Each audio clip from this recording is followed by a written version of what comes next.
Greetings, Dane Calloway. This is your big sister, Regina. I'll leave my last name unsaid. I promise I will show my face, but I just had to start with this because I am in Chicago. This is Chicago. This is walking distance from where they are currently, as I speak, building the Obama Presidential Library.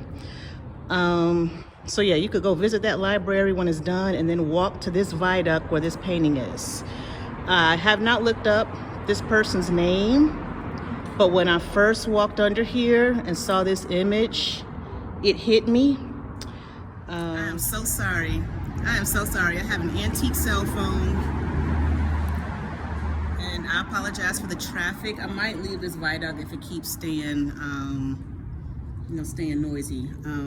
But yeah, so I'm probably gonna have to do these in a series because you're limiting us to 5 minutes and I tend to talk in tangents and curves. And I have found a lot of information about my family, but I still have a lot of information left. But I wanted to start with Chicago and Mississippi because most of us, very many of us, that's my baby. I like to call myself a granddaughter of Mississippi River Delta. My father's family's from Greenville. My mother's family, my mother's father's side, they came out near the Alabama border from Sugar Lock.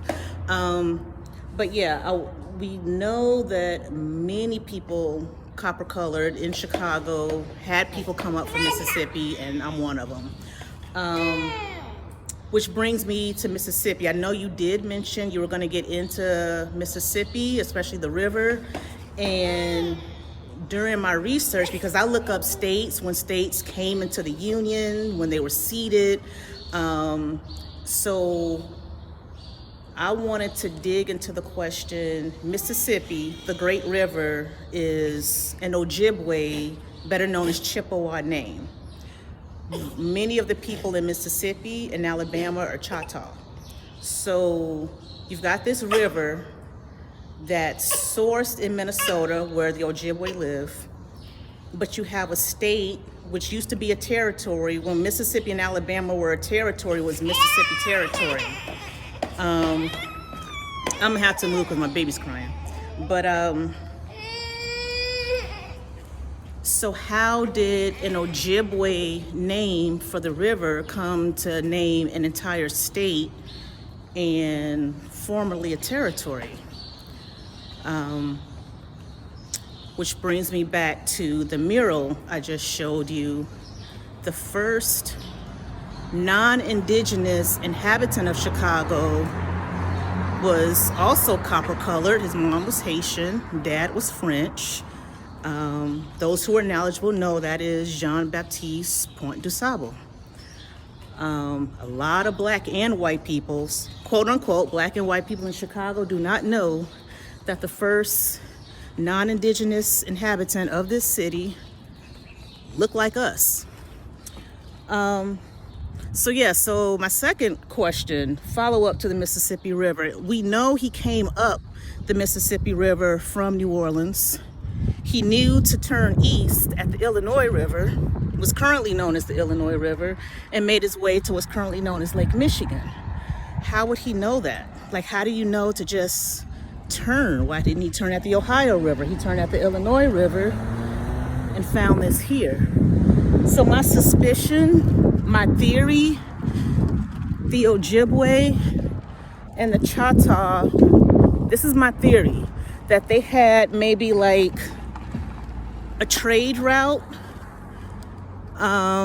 Because why would the Choctaw also agree to the Great River being named an Ojibwe name? Unless there's some history there that we don't know about. That's just what I wanted to get at. Mississippi, Chicago. Oh, okay, so this is gonna go longer than 5 minutes, and I do apologize. Hopefully you'll take 6. There is a Chicago historian. He is white, but he's knowledgeable. And, they show his stuff on PBS here, the Chicago PBS channel, Channel 11, for people who are from Chicago. His name's Jeffrey Bear. And one of his specials was on the World Columbian Exposition, which then was celebrating, quote unquote, celebrating Columbus's, quote unquote, discovery of America. It's like the 400-year anniversary. And there was a photo, and if they re-aired it, they were probably edited out. But there was a photo, I think it was like a parade of nations or something like that. There was a photo of men who looked like my father in feathers back then. So this is like 1893. And men darker than us. And one of them looked like my daddy. Was wearing feathers. I don't think, and I did try to Google up the picture, and I saw every nation except those dark colored men wearing feathers. So I'll end with that.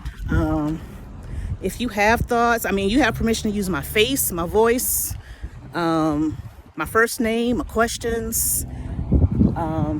You can use all of that.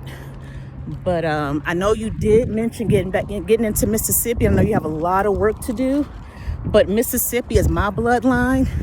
So that's why, that's just what I'm pushing. I know you're like East Coast Virginia, but there are a lot of us who are descendants of Mississippi, the river and the land. And we need some love. So yeah, I will end it with that. Yeah, I'll finish that. But like the next in my series will be my mom's side, my dad's side, because there's so much to explain on those two, and my kindergarten teacher.